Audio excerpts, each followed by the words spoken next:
오늘은 예레미야 8장 18절에서 22절까지 말씀 묵상하겠습니다. 8장 18절에서 22절까지 말씀 읽겠습니다. 슬프다 나의 근심이여 어떻게 위로를 받을 수 있을까? 내 마음이 병들었도다. 딸 내 백성의 심히 먼 땅에서 부르짖는 소리로다. 여호와께서 시온에 계시지 아니한가? 그의 왕이 그 가운데 계시지 아니한가? 그들이 어찌하여 그 조악한 신상과 이방의 헛된 것들로 나를 경노하게 하였는고 하시니. 추수할 때가 지나고 여름이 다하였으나 우리는 구원을 얻지 못한다 하는도다. 딸 내 백성이 상하였으므로 나도 상하여 슬퍼하며 놀라움에 잡혔도다. 길르앗에는 유향이 있지 아니한가? 그곳에는 의사가 있지 아니한가? 딸 내 백성이 치료를 받지 못하면 어찌 민고. 하나님을 경록케 하는 언약의 백성들의 슬픔과 탄식, 자신들의 죄의 결과로 다가오는 하나님의 공의 심판에 대해서 돌이켜 회개하지 않고 주님께 돌아올 생각은 하지 않고 그냥 죽자고 말하는 완악한 백성들, 하나님께서 평강과 좋은 것을 주시는 분인 줄을 알았더니 심판과 멸망의 말씀으로 우리를 놀라게 하신다. 끊임없이 원망하고 불평하고 있습니다. 자포자기하는 태도를 보이기도 하고요. 하나님께서 보내시는 바벨론 군대는 그를 통한 하나님의 진노하심과 하나님의 심판은 인간의 힘과 지혜, 인간적인 계략, 모략으로는 막을 수 없는 것이 될 것이다. 막을 수도 없고 피할 수도 없게 될 것이라고 말씀하십니다. 그래서 18절 19절에 선지자 예레미야는 이 하나님의 뜻을 잘 알고 유다 백성들에게 끊임없이 하나님의 말씀을 전하고 있지만 듣기를 거부하고 하나님과 그분의 말씀을 버리고 악을 향하여 달려가는 배역하고 완악한 백성들이 결국 하나님의 진노하심으로 바벨론의 포로로 끌려가게 될 것을 알고 슬퍼하며 근심하고 있습니다. 이스라엘 백성들이 그 바벨론 포로로 끌려가서 부르짖는 슬픔과 탄식을 볼 수가 있습니다. 그를 지켜보는 선지자의 마음, 너무 고통스럽고 마음이 아픕니다. 이것은 곧 하나님의 슬픔과 아픔이기도 하겠지요. 하나님의 마음과 같을 것입니다. 그 19절에 딸 내 백성의 심히 먼 땅에서 부르짖는 소리로다. 바벨론 포로로 끌려가서 부르짖을 이스라엘 유다 백성들의 부르짖는 소리. 여호와께서 시온에 계시지 아니한가? 그의 왕이 그 가운데 계시지 아니한가? 여호와께서 시온에 계시지 아니한가?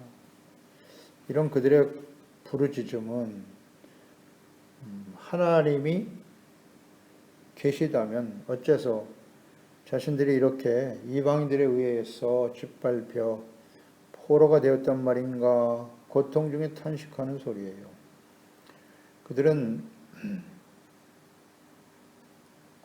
선지자를 통해서 끊임없이 죄를 깨닫고 돌이켜라. 그렇지 않으면 하나님의 진노가 임할 것이다.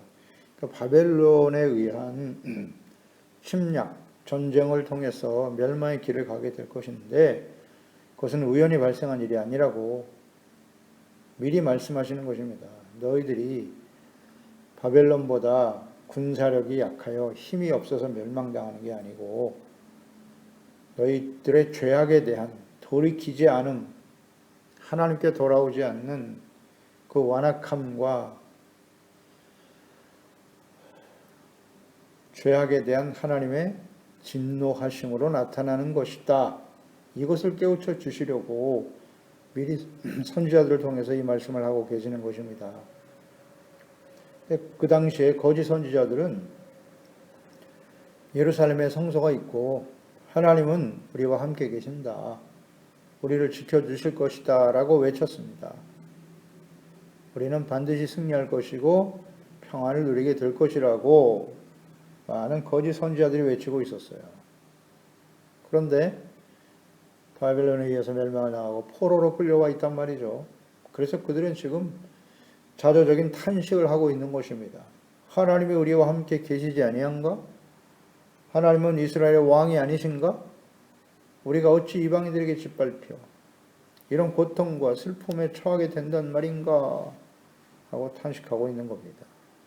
그러니까 그들은 성전에서 제사를 드리기도 했고 하나님을 섬기는 모습이 있었습니다만 여전히 마음속에 우상 숭배하고 있었어요. 우상의 죄악으로 가득하면서도 제사를 드렸는데 하나님이 왜 우리와 함께 하시지 아니하지? 그러니까 악을 행하면서도 제사만 드리면 하나님이 우리와 함께 하실 것이라고 착각하고 있었다는 거예요. 그러면서 자신들이 하나님의 진노 앞에 서게 되니까 하나님이 살아계시다면 우리를 이렇게 내버려 두실 수 있는가? 라고 지금 하나님께 항변하고 있는 것입니다. 원망하고 불평하고 있는 것입니다. 자신들의 심각한 죄에 대한 깨달음이 없이 그저 성전에 나와서 제사를 드리고 있었기 때문에 그들은 자신들과 함께 하실 것이라고 착각하고 있었다. 이것이 오늘날 우리의 모습은 아닌가요? 하나님 앞에서 말씀 앞에서 드러나는 우리 죄악된 모습을 철저하게 회개하고 돌이키기보다는 이제 하나님께 나와 예배 한번 드리고 하나님께서 나와 함께 하실 것이며 자신이 원하고 소원하는 자신의 욕망을 채워주실 것이라고 생각하지만 실제로 그러한 일들이 이처럼 시련과 환난과 고통으로 다가올 때 하나님께 돌이키기보다는 하나님의 존재 자체를 부인하고 이렇게 거부하고 탄식하지는 않나요? 원망불평하고 있지는 않은가요? 악을 행하면서도 하나님은 자신들을 사랑하시고 지켜주실 것이라고 거짓 선지자들이 이렇게 외치고 있죠. 이렇게 외치고 가르치고 있습니다. 하나님께 대한 무지와 완악함이 하나님을 경록케 한 것임을 알지 못하고 있더라. 근데 이러한 패역은 예레미야 당시뿐만 아니라 과거 애굽에서 구원받은 이스라엘 그 조상 때로부터 시작된 것이죠.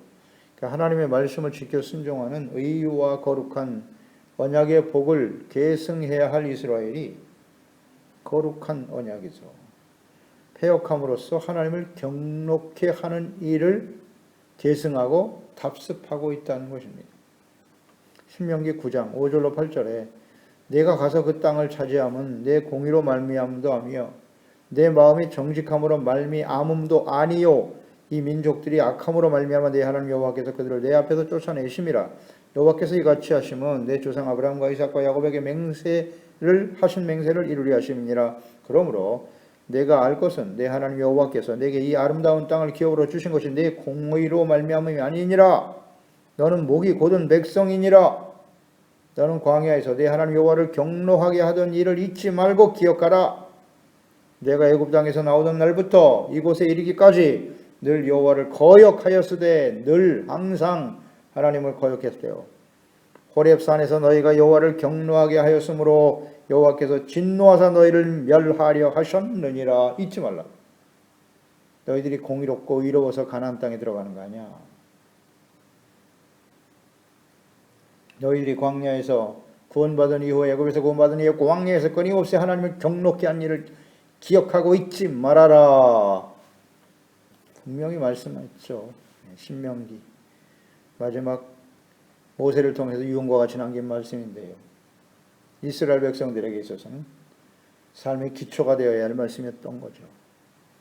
신명기 31장 29절 마지막 부분에 내가 알거니와 내가 죽은 후에 모세 너희가 스스로 후패하여 내가 너희에게 명령한 길을 떠나 여호와의 목전에 악을 행하여 너희의 손으로 하는 일로 그를 경노하게 함으로 하나님을 경노케 할 거라고. 너희가 후일에 재앙을 당하리라 하니라. 후일 일어날 일을 미리 예언하고 있는 것이죠. 스스로 부패할 것이다. 하나님의 명령을 떠날 거야. 하나님이 보는 여호와의 목전에서 악을 행할 것이라고. 이것이 가나안 땅에 들어갈 하나님의 백성들의 미래의 모습이었고 말씀대로 되고 말았죠. 여호수아가 죽고 난 후 부패하고 타락하여 사사시대가 젖어오고 하나님을 버리고 사람이 왕이 되어 다스리는 나라를 세웠으나 결국 바벨론에 의해서 멸망을 당할 수밖에 없는 상황까지 오게 되었더라. 이 말씀은 예언의 말씀이고 진리의 말씀이거든요. 그러니까 하나님의 백성들이 이렇게 된다는 거예요. 하나님의 백성들, 언약의 백성들, 구원의 은혜를 받은 하나님의 백성들이 이와 같이 될 것이다. 이 시대 오늘 우리의 모습과 같지 않나요? 우리에겐 해당이 안 될까요? 이 말씀이요?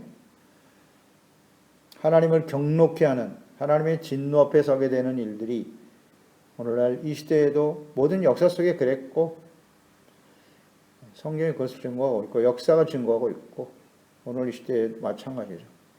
저희들도 그 길을 가게 된다는 사실이에요. 그 가운데에서 우리가 이 하나님의 책망의 말씀을 듣고 교훈을 얻고 의로 교육받아 하나님의 사람으로 온전하게 되고 선을 행할 능력을 갖춰가는 것은 얼마나 중요한고 깨닫게 되는 겁니다. 우리의 선택이에요. 선택입니다. 근신하고 깨어 있어야 해요. 이 말씀들을 그냥 허투루 들으면 안 됩니다.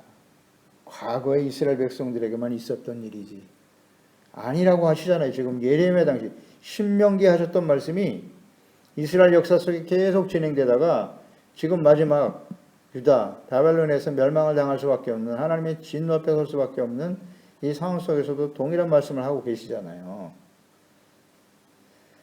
교훈을 얻지 못해요. 그래서 마지막 성군이었던 요시야, 예레미야가 사역을 시작한 때가 요시야 왕 때이거든요. 마지막 성군이었던 요시야의 임종 때에 하나님이 하신 말씀을 들어보죠.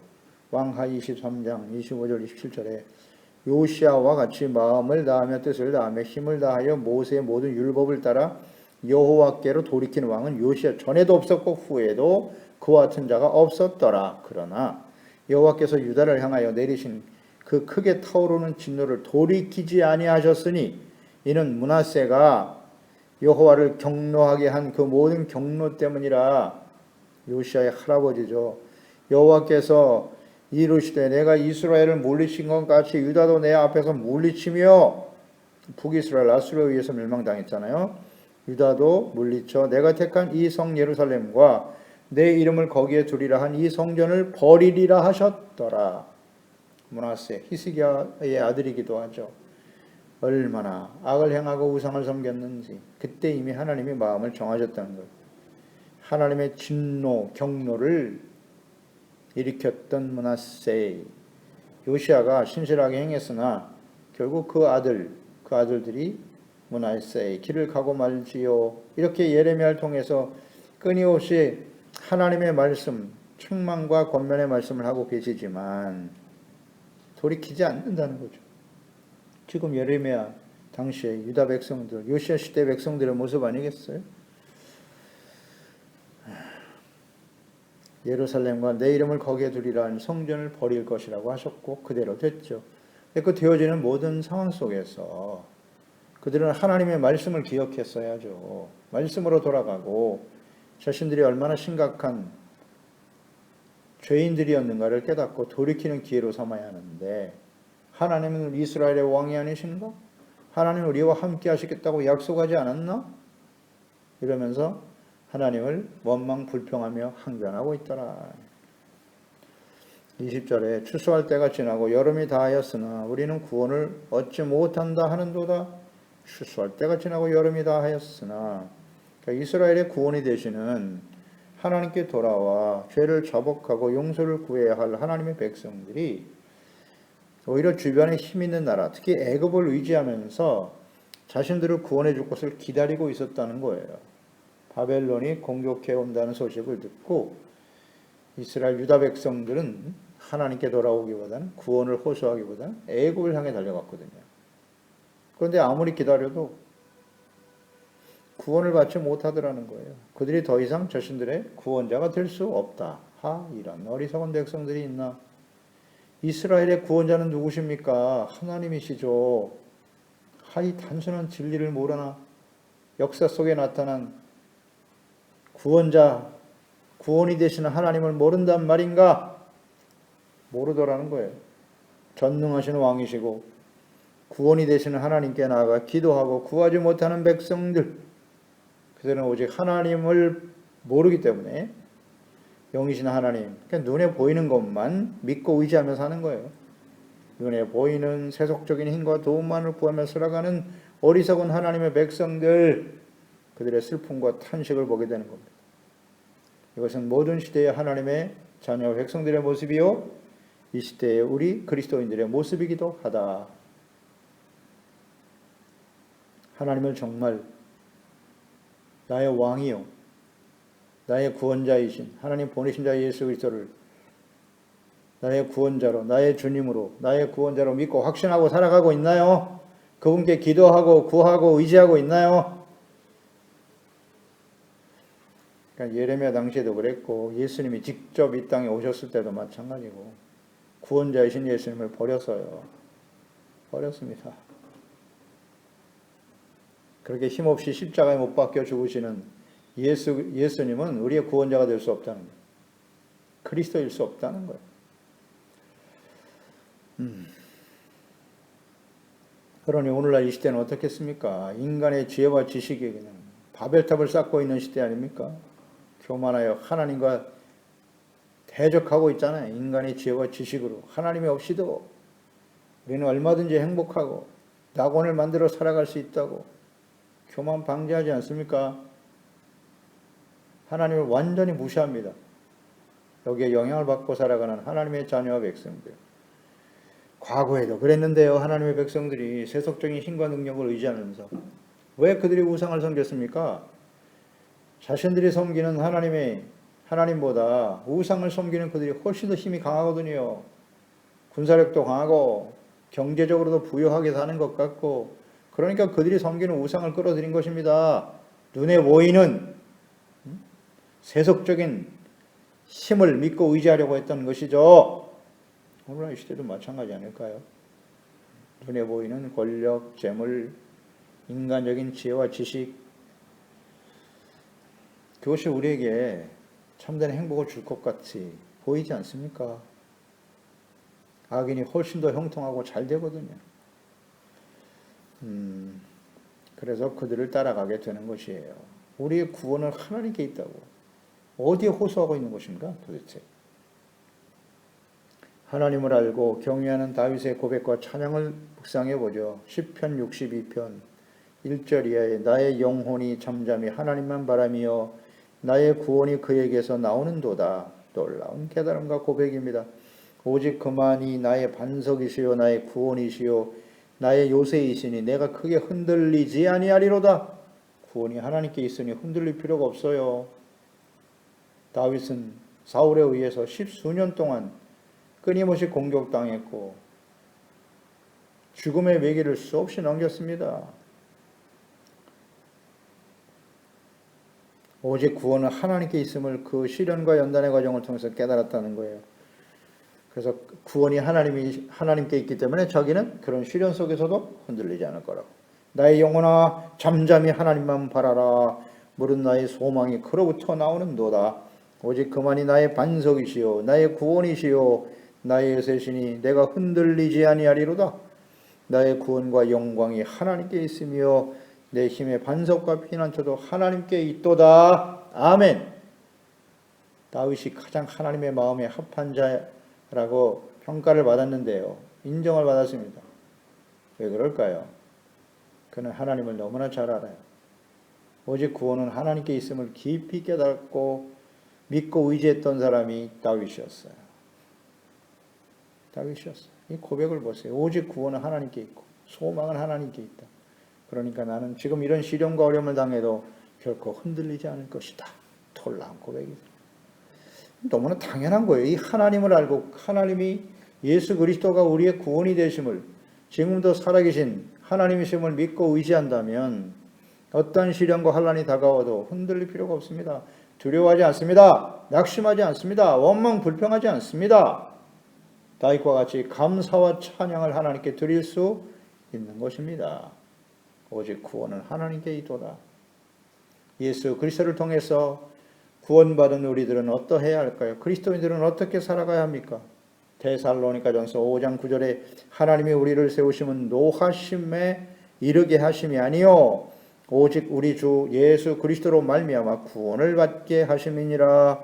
아멘입니다. 우리를 세우심은 노하심에 이르게 함이 아니다. 하나님의 진노의 심판에 이르게 하심이 아니라 그 심판으로부터 우리를 구원하시 예수 그리스도로 말미암아 구원하기 위해서다. 예수님을 구원하신 하나님의 뜻이잖아요. 구원은 어떻게 받는 것입니까? 이거 절대 진리입니다. 이거 놓치면 안 됩니다. 구원은 어떻게 받는 거예요? 회개와 믿음입니다. 회개. 하나님 앞에서 죄를 깨닫고 고백하고 구약시대에는 동물의 성소에 나가서 동물의 피를 통해 그 피의 제사를 통해서 속죄받았지만 이제는 그럴 필요가 없다는 거죠. 예수님께서 단번에 십자가의 제물이 되어주셨으니 그 예수 그리스도의 피를 믿고 의지하고 죄사함 받고 의롭다함을 얻게 되어질 때 우리는 구원을 받게 되는 거예요. 예수님 안에 주님이 함께 계십니다. 구약시대에는 예루살렘 성전에 하나님이 계셨으나 이제는 예수 그리스도 안에 하나님이 계시고 성령이 우리 안에 계시고 그리스도의 몸인 교회를 통해서 그러나 그 교회도 과거의 이스라엘 백성들처럼 이렇게 악을 행하고 우상으로 가득한 그곳에는 하나님이 계시지 않는다. 잊지 말아야죠. 크고 화려한 교회에 하나님이 거하시는 게 아니에요. 예수 그리스도 안에서 통회하는 마음으로 애통하는 마음으로 겸손한 마음으로 하나님의 그 자비와 긍휼을 의지하고 구원의 하나님만을 믿고 의지하며 간구하며 살아가는 사람들과 함께 계시도다. 히브리서 10장 35절 39절에 그러므로 너희 담대함을 버리지 말라. 이것이 큰 상을 얻게 하느니라. 너희에게 인내가 필요함은 너희가 하나님의 뜻을 행한 후에 약속하신 것을 받기 위함이라. 잠시 잠깐 하면 오시리가 오시리니 지체하지 아니하시리라. 나의 의인은 믿음으로 말미암아 살리라. 또한 뒤로 물러가면 내 마음에 그를 기뻐하지 아니하리라 하셨느니라. 우리는 뒤로 물러가 멸망할 자가 아니요 오직 영혼을 구원함에 이르는 믿음을 가진 자니라. 아멘. 시련과 환난이 다가와도 담대함을 버리지 말라. 인내하라. 하나님의 뜻을 행한 후에 하나님이 약속하신 것을 받기 위함이다. 구원의 언약. 예수 그리스도의 재림을 통한 하나님의 구원의 언약. 구원이 성취되는 것이죠. 그러니 우리는 뒤로 물러가서 멸망에 처할 사람이 되어서는 안 된다는 거예요. 우리의 구원자는 오직 예수 그리스도, 예수 그리스도의 하나님 아버지, 그분만이 우리의 구원자임을 확신하고 살아가야겠죠. 22절에 길르앗에는 유향이 있지 아니한가? 그곳에는 의사가 있지 아니한가? 딸내 백성의 치료를 받지 못하면 어찌민고? 길르앗에는 유향이 있어서 치료의 약품이 많이 유향은 당시에 약품으로도 많이 사용된 것 같아요. 또 의사가 있다. 유명한 의사가 있었던 곳이 길르앗으로 보입니다. 창세기 37장 25절에도 보면 그들이 앉아 음식을 먹다가 눈을 들어본 즉 한 무리의 이스마엘 사람들이 길르앗에서 오는데 그 낙타들에는 향품, 유향, 몰약을 싣고 애굽으로 내려가는지라 그랬어요. 길르앗에는 유향과 몰약이 많이 났는데 치료제로 사용된 것으로 보입니다. 길르앗에서 나는 좋은 약품, 또 훌륭한 의사들로서도 유다 백성들이 하나님의 진노하심으로 당하는 상처 아픔은 치료될 수 없음을 탄식하고 있는 것입니다. 치료는 오직 하나님께 돌아와야죠. 오직입니다. 오직 구원은 하나님께 있는 거예요. 잊지 말아야 합니다. 재물과 세속적인 권력과 능력이 우리를 구원해 주는 게 아니에요. 오직 하나님께 있어요. 하나님께 돌아와서 자신들의 죄를 자복하고 돌이켜 용서받을 때 진정한 치료와 위로와 평강을 얻게 되는 것입니다. 이 간단한 진리를 깨닫지 못하다니. 그래서 마지막 심판을 향해 달려가는 이 시대의 하나님의 자녀들에게 주시는 이 말씀 우리가 잘 묵상해야 됩니다. 요한계시록 3장 마지막 심판을 앞두고 있는 교회들의 모습, 라오디게아 교회에게 주시는 말씀이죠. 계시록 3장 17절로 20절에 네가 말하기를 나는 부자라 부요하여 부족한 것이 없다 하나 네 곤고한 것과 가련한 것과 가난한 것과 눈먼 것과 벌거벗은 것을 알지 못하는도다. 무지요. 언제나 그래요. 이 무지와 완악함이 하나님의 진노 앞에 서게 되는 원인이 돼요. 내가 너를 권하노니 내게서 불로 연단한 금을 사서 부요하게 하고 흰 옷을 사서 입어. 거룩함이죠. 연단, 시련을 통해서 죄악을 버리라는 거잖아요. 의와 거룩함을 회복하라는 겁니다. 그것으로 벌거벗은 수치를 보이지 않게 하고 안약을 사서 눈에 발라 보게 하라. 눈을 멀게 하는 것 역시 죄악된 모습이죠. 그러니까 육체의 눈만 가지고 산다는 거예요. 이 눈을 보게 하라는 것은 영적인 눈이 띄어져서 하나님을 알고 그 말씀을 바라볼 수 있어야 되고, 그런 의미 아닙니까? 오늘 이 시대에 마지막 때 교회들에게 주시는 말씀이에요. 무릇 내가 사랑하는 자를 책망하며 징계하노니 그러므로 내가 열심을 내라 회개하라. 이게 주님의 뜻이에요. 이 시대에 우리들에게 주시는 말씀이라고요. 열심을 내라 회개하라. 볼지어다 내가 문 밖에 서서 두드리노니 누구든지 내 음성을 듣고 문을 열면 내가 그에게로 들어가 그와 더불어 먹고 그는 나와 더불어 먹으리라. 아멘. 문을 두드린다. 하나님께 문을 열라는 거예요. 마음의 문을 열라는 게 무슨 뜻일까요? 이스라엘 백성들은 완악함으로 끝까지 문을 잠가두었어요. 선지자들을 통해서 끊임없이 문을 두드리셨습니다. 빨리 그 죄악 가운데서 나오라고. 돌이키질 않아요. 완악해, 거부해, 거절해, 듣기를 싫어해. 이것이 문을 닫아두는 거예요. 그러나 하나님 말씀 앞에서 겸손하게 자신의 죄를 깨닫고 자복하고 하나님께 나아가면 이게 문을 여는 거잖아요. 겸손, 온유, 진실한 회개. 그러면 주님께서 우리를 용서해 주시고 우리와 함께 계시겠다고 약속하십니다.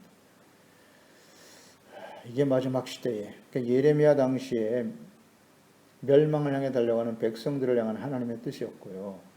모든 시대에, 특히 마지막 때에 살아가는 우리 하나님의 자녀들을 향한 주님의 뜻이 아니겠습니까? 그러니 우리는 열심을 내야 돼요. 그저 종교적인 열심을 의미하는 게 아니잖아요. 하나님 앞에서 그 말씀을 취하로 묵상하면서 어떻게 하면 그 말씀 앞에 우리가 우리의 생각을 처소복종시키고 온유와 겸손한 마음으로 의에 줄이고 목마른 자와 같이 하나님의 긍휼을 사모하며 청결한 마음을 지켜가면서 하나님과 화목하고 모든 사람들과 화평함과 거룩함을 지켜가는, 그래서 오실 주님을 위해 기다리고 준비하며 깨어있는 우리 모든 지체와 가족들이 되어야 할 것입니다.